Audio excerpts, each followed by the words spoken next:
Saya ada tinggal solat wajib masa saya muda-muda dulu, tak habis lagi.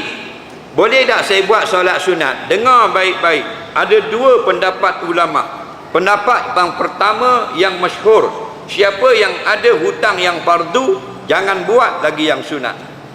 Itu betul, disebut oleh ulama-ulama. Pendapat yang kedua, kalau kamu nak buat juga yang sunat, buatlah bayaran qadha yang fardu tadi. Sambil-sambil kita qadha yang fardu, maka kita buat yang sunat. Itu lebih baik. Faham? Kerana apa? Kerana kita tinggal yang wajib, bermakna kita berhutang dengan Allah. Orang hutang kita dan sengaja tak bayar, kita marah. Marah tak? Ke suka? Yeay, tak bayar. Gitu. Marah tak? Marah. Maka begitulah Allah. Fa'lamu annallaha syadidul iqab, dan hendaklah kamu faham Allah lebih kuat marahnya dan azabnya. Nampak? Tak bayarlah. Sambil-sambil kita qadha, sambil-sambil solat sunat. Jadi ada wajib, ada sunat. Katalah kita pernah tinggal sembahyang Isya bila berapa kali dulu. Lepas tu kita lepas sembahyang Isya ada sunat, solat sunat. Takkan kita tak boleh hang jangan nak buat. Kalau hang buat berdosa pasal hang dah sembahyang dulu.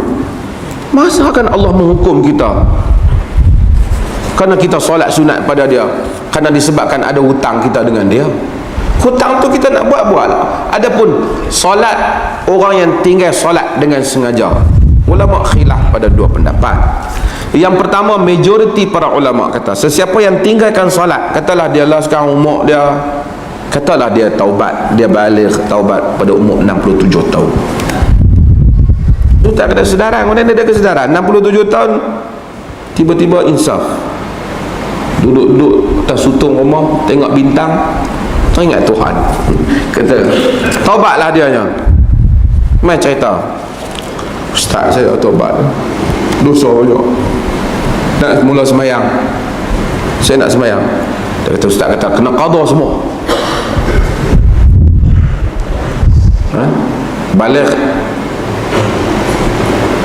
13 tahun, nak sampai kepada 67 tahun tu apa tu? 50 tahun lebih lah. 50 tahun artinya 5 waktu kali 360 kali 50. Berapa banyak?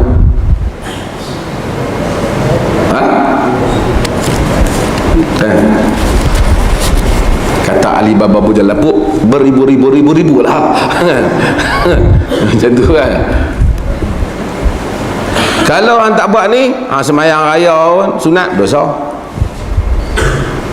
Pergi hari Jumaat, masuk masjid nak sembahyang tahiyatul masjid, berdosa. Sunat belaka tu kan. Nak bangun sembahyang tahajud, dosa. Biar elok sikit nak bagi patuh pun. Hamba Allah ni kata, kalau macam tu Ustaz, saya ingat masuk neraka tu ya, betul ya.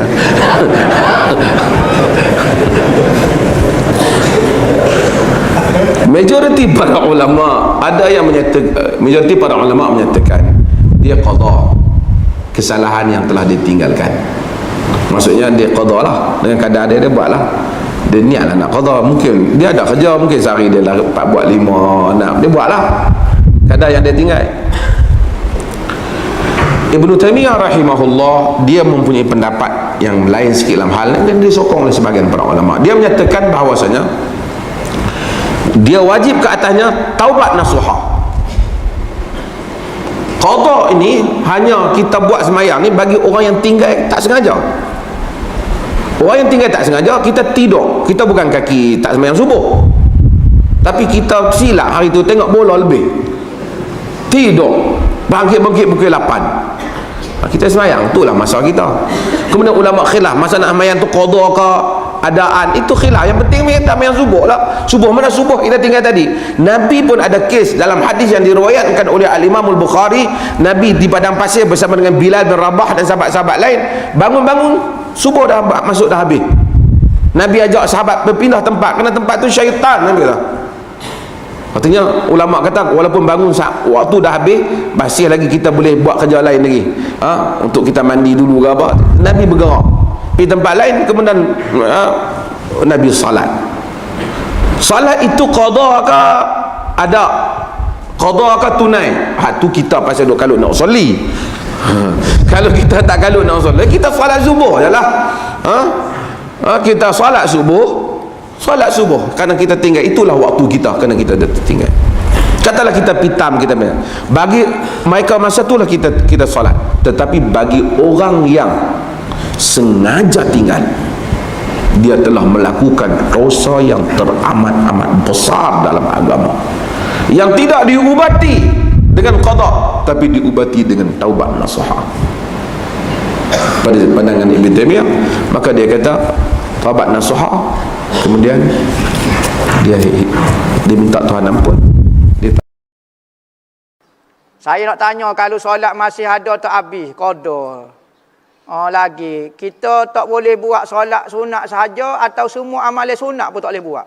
Contoh macam zikir ke jadi amalan kita, ataupun kita duduk tengah qada dah solat cuma tak habis lagi lah, qada perhabis dulu. Zikir tak apa lepas-lepas ni, perhabis dulu, hak wajib dulu. Kalau kita tak habis qada semaya, dosa. Tapi kalau tak ada zikir, tak dosa. Ini sunat ya. Jangan buat terkeh hak benda sunat lah. Patu hamba tak zikir, tak gapo dia. Lah sebab dia ada masalah. Orang kata dulu maksud semaya, tak semaya. Pahala ni nak qada, jadi masalah lah. Kena qada sajalah lah. Nampak pelik. Nampak pelik apa? Muka kijak kita dah. Tak so kira sudah urusan dengan Tuhan hak tak ada qada. Tak payah ikut dia nak zikir. Kita ni hak ada qada, kena qada. Buat tugas kita, jangan tiru tugas orang. Orang lain tugas muka lain. Allah qada semaya. Dalam fiqh kita, mazhab Syafi'i dan lain-lain mazhab, ulama mengatakan orang yang tinggal semaya dia kena qada. Dia kena qada. Cuma timbul lagi, adakah bila orang ada qada ni dia tak boleh salat sunat? Itu jadi masalah. Ada orang kata orang ada hutang tak boleh sedekah. Orang ada hutang tak boleh sedekah. Betul lah tu. Macam nak sedekah hutang orang tak payah. Tapi kita kena tengok hutang jenis mana. Kita semua ni duduk dalam hutang pelakon. Betul tak? Beli rumah, hutang.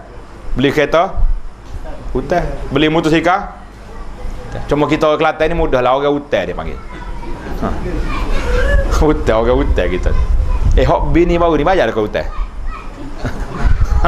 Bini kata tak bayar-bayar kakak tu 20 tahun dah menikah dah. Mak kahwin tak asal lagi. Hutang. Bini hutang. Jadi ada jenis hutang bertangguh. Orang yang ada solat qada, dia kena qada. Tetapi insya-Allah bagi saya lah tidak menghalang untuk dia solat sunat. Sebab qada tu tak tahu banyak mana. Ramai duduk kerja Singapura dulu. Enggak berapa ribu qada ada.